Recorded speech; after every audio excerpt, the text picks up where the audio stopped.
Adam Gase, Detroit's Terrell Austin, and Seattle's Dan Quinn. The Raiders will interview 49ers tight ends coach Eric Mangini for their head coaching job. His future in San Francisco uncertain with Harbaugh's departure. Former Browns and Texans running back Ben Tate is visiting the Steelers today, reports Adam Schefter. If that visit goes well, Pittsburgh expects to sign him. The Steelers not yet sure if running back Le'Veon Bell will be able to play in Saturday's AFC wildcard game against the Ravens because of a hyperextended knee. NBA, Portland's LaMarcus Aldridge dealing with a respiratory illness, questionable tonight versus the Raptors. If you've been drinking, get a ride, call a cab, or find some other safe way home. Cops all across the country are cracking down on drunk driving, and they'll see you before you see them.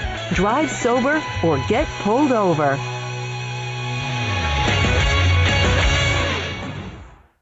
You're listening to the Sports Fix. Feel like a monster.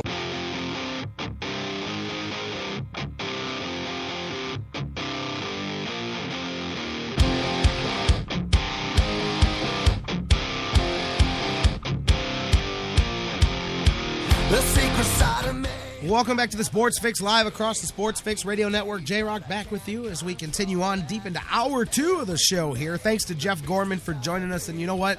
I'll get into it a little bit next segment when Dr. Football joins us. But I was mentioning, as Jeff and I were talking about some of the stuff Ray Farmer said, I found it very interesting when we talk about the draft. Some changes that happened that haven't really been talked about. We'll get into it. Some different things there, that angle. I didn't get into it with Jeff. I'll get into it with Dr. Football. But that's later. Coming up next, my man, Doug Plagens. You hear the music. Voice of the Lake Erie Monsters. Doug is live in Milwaukee as the Monsters getting ready to wrap up this post-holiday road trip here. A tough one for them as they've dropped the first 2, looking to right that ship before they come back home. We're going to talk to Doug in a moment. You can talk to us, Facebook and Twitter. Facebook.com/TheSportsFix. Tweet with us at TheSportsFixCLE. You can email us anytime. TheSportsFix@AOL.com. I'm going to go to the phone lines here. Let's get my man Doug Plagens on, the voice of the Lake Erie Monsters. Doug Plagens. Doug, how you doing? Doing great. How are you? Hey, fantastic. How was your holidays, my friend? It was good. Good little mid-season break, and then went right back at it. And now we're in the third game of 3 straight on the road before the Monsters go home for a few. Do anything special for the holidays? You guys had a few days off there during the week. Anything special for Christmas? Just kept it relaxing. I mean, the hockey season is a go time of the year, and sometimes it's good to just have a few days kick back. Kept it in chill mode, huh? A lot of people doing that lately. I know where you're coming from there, but the Monsters got right back into action here, and of course they're finishing that up. You're in Milwaukee now. Not the greatest start to this road trip for sure, as they dropped the first 2. Friday 4-1, they lost to Rochester. Saturday 6-3, they dropped 1 to Utica here heading into Milwaukee. Talk to me a bit about those 2 losses coming out of the post-holiday break there. Well, you come off the break. The Monsters hadn't played since Saturday. They got on the ice on Friday, and you never know how those games are going to go when you come off of a few days off. And it's not just a week where you didn't have games. It's essentially about half a week where you have a lot of guys who leave town. Guys are getting their minds off hockey for a little bit, as they should, and both teams have that. And that's why when you go into a game like that, coming off of a break the day after Christmas, sometimes you just toss out recent trends, you toss out the records, and it ended up being a good hockey game. The Monsters actually had more scoring chances than Rochester, especially in the beginning. They carried the tempo for stretches in that one, ran into a hot goalie, certainly at points in that game, and Rochester struggled this year, but they still have the offense to put goals. They can put a few on the board in a hurry, and they did that. And they came with a 4-1 win that night. And I think you saw 2 teams to play well. I think once they got on the ice and got going, I don't think coming off the break really had anything to do with it. More so, like I said, the Monsters had a lot of chances early on in the game that the goalie for Rochester, Andre Makarov, just was up to the task on. So, ran into a hot goalie for the better part of the game on Friday night. Then Saturday they go into Utica. Utica's really the one team this season in the Western Conference that hasn't fallen on any sort of hard times, any sort of a slump, any sort of obstacles really. I mean, they've just kept trucking along, and and they were as advertised the other night. They built up a 5-0 cushion, but high marks for the Monsters in that one for putting up a lot of pressure in the third. After they fell down 5-0, they actually played their best period of the game in the third and outshot Utica heavily in that third period of play. They scored 3 times, but it just wasn't enough to overcome the deficit that had built up over the first 2 periods. But Utica's a team that's shown why they're one of the best in the AHL, and I mean, if there's a bright side to it, that was the second and final meeting for the Monsters against Utica this season. Just one game at the Q that happened back in November, and then the one game the other night in Utica, and no more trips to Utica for the Monsters this year, no more matchups against the Comets. So they're done with them, and now going into Milwaukee tonight. And you look at tonight's game, and the Monsters look like, in many ways, they look like, they have to like where they are right now. Last night, Milwaukee played in Des Moines. They lost in overtime to Iowa, blew a lead late in the game, and then lost in overtime to an Iowa team that has struggled quite a bit. Had a 6-hour bus ride back. The Admirals did not skate this morning. The Monsters did. And, the Monsters landed here about 3:30 Central Time yesterday, so had a chance to get a good dinner, good night of sleep, good skate this morning. So Monsters have been here in Milwaukee waiting for the Admirals, and so just based on that alone, you like where the Monsters are going into this game tonight, hoping to finish off this road trip on a high note.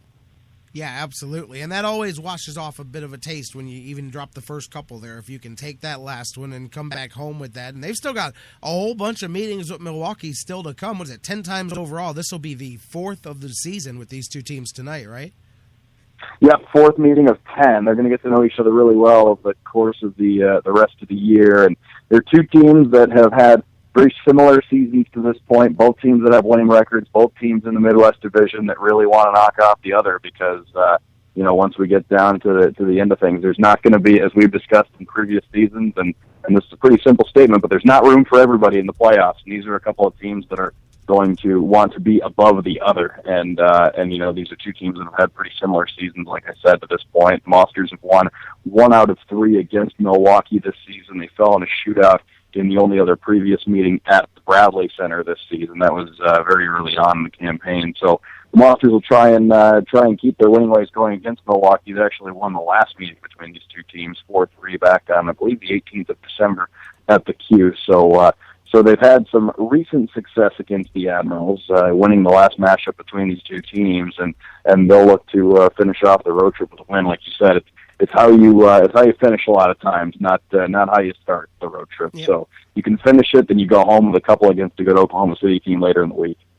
Mike Scarbosa's been hot. He's had 2 multi-assist games in the last 3. He's got 15 assists on the season to lead the Monsters. Also saw he became one of just 7 players in Monsters history with 80 points with the team. Who are we looking for here on the other side tonight? What's going to be the key to shut down for the Monsters to get this W? Well, as far as the Monsters are going, like you mentioned, Mike Scarbosa, he's a guy who's had some success lately for sure, and he's really shown his playmaking ability this season. And he's a guy who I think has been very close at times to just breaking through and scoring a lot of goals in a hurry too. Because as we know, he can put the puck in the net as well. But hey, right now he's finding his teammates and he's making things happen out there, and he's generating a lot of offense in a lot of different ways. So he's been a very solid player this season for the Monsters since the season began. A couple other guys. Max Noro is leading the Monsters in points as a defenseman, and he's really shown a lot of his offensive ability this year. Stephen Elliott also in the top 3 in the Monsters in points, and he's also doing it from the back end. And when you're getting consistent offensive production from the blue line like the Monsters are, that's gonna eventually that makes things easier for the guys up front, and it really helps everybody come together when you get that kind of production from the back end. So those are 3 guys that have been playing really well for the Monsters, especially offensively. And then you can't forget Calvin Pickard comes back into the lineup after a very strong stretch of time with the Colorado Avalanche. So he's been sent down. Not sure who will be in net tonight for the Monsters, but Calvin Pickard back with the Monsters after being reassigned from the Avalanche on Sunday. And then Dennis Everberg, another guy who came down from the Avalanche on Sunday, who he's played 19 games for the Avalanche this year, and the minute he steps in the Monsters lineup, he's one of the most talented players on the group. He's a guy who does it both ends of the ice, And one of those players, even if he's not showing up on the box score, he's making things happen out there because he can score, but he also does a lot of the dirty work, blocks shots. He's a big guy. He plays with a lot of speed. He can play it. He can adapt to any kind of game that's happening on any given night and be a big factor. So he's only played 5 games for the Monsters this season. He's got 3 points in those 5 games, and fans will enjoy being able to catch him out there on the ice. As far as Milwaukee's concerned, they're similar to the Monsters in that they're a young team. A lot of their most productive offensive players are rookies and second-year guys, and they've had some guys go on some big streaks this season. Their leading scorer is a young guy named Brendan Leipzig, who's a rookie out of the Western Hockey League, and he had a couple of goals on December 16th against the Monsters. Scored twice against the Monsters that night, and he can be tough to contain at times, especially on the power play. He's definitely not the biggest guy on the ice, but he's produced points everywhere he's been. He's a guy to keep an eye on. And the Milwaukee Admirals, up and down their lineup, they have a lot of young scorers. So the flip side of the coin is that with the young scorers, sometimes they have some streakiness and some inconsistencies to their game, and that's why with Milwaukee you've seen them have some up and downs this season after starting really hot out of the gate. But regardless of what they've done recently, you always have to be aware of the challenges they could present and the skill that they do have.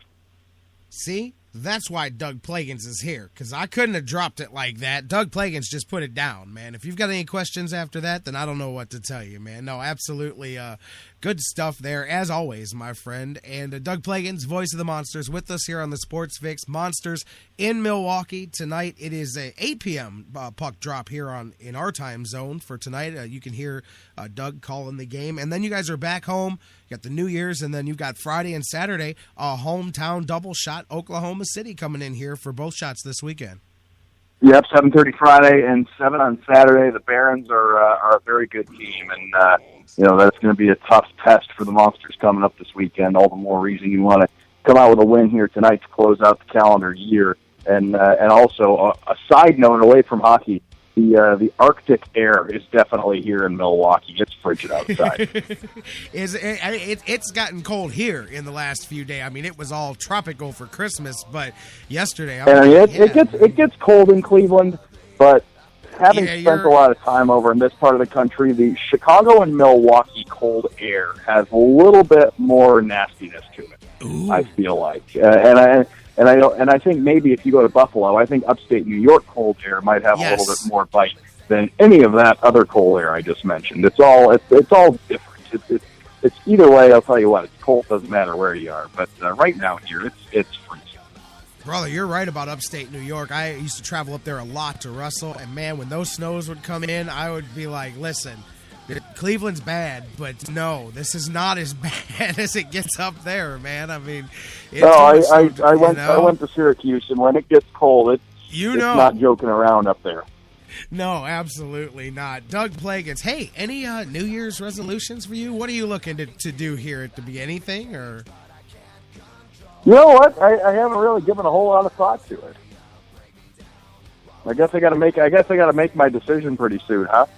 There, put you on the spot, man. I just figured, I don't know. Some people have it right off the bat. Yeah, absolutely. I'm going to do this, do that, But, hey, listen, man, it's kind of hard to tweak perfection. You and I are in the same place, man. Like, when you've got limited things to fix, then, New Year's resolutions become difficult. I understand. Like, what am I supposed to do? Get better? No, I understand, man.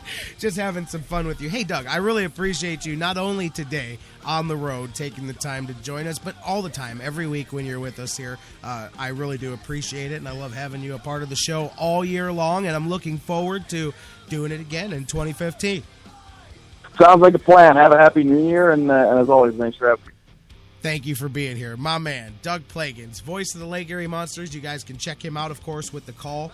I believe, I just lost him. I was going to ask him if they're on WHK tonight, but I believe they're on WHK 1420. But you can look it up on LakeErieMonsters.com. Either way, Doug is calling the action. The puck drops for the Monsters tonight at 8 p.m. our time, 7 p.m. in the local time zone up there. Let's take a break. When we come back, the doctor's in the house. My man, Dr. Football, is going to join us. We'll talk a little bit about not just the Browns. We'll get his thoughts, but NFL playoffs, Black Monday, coaches on the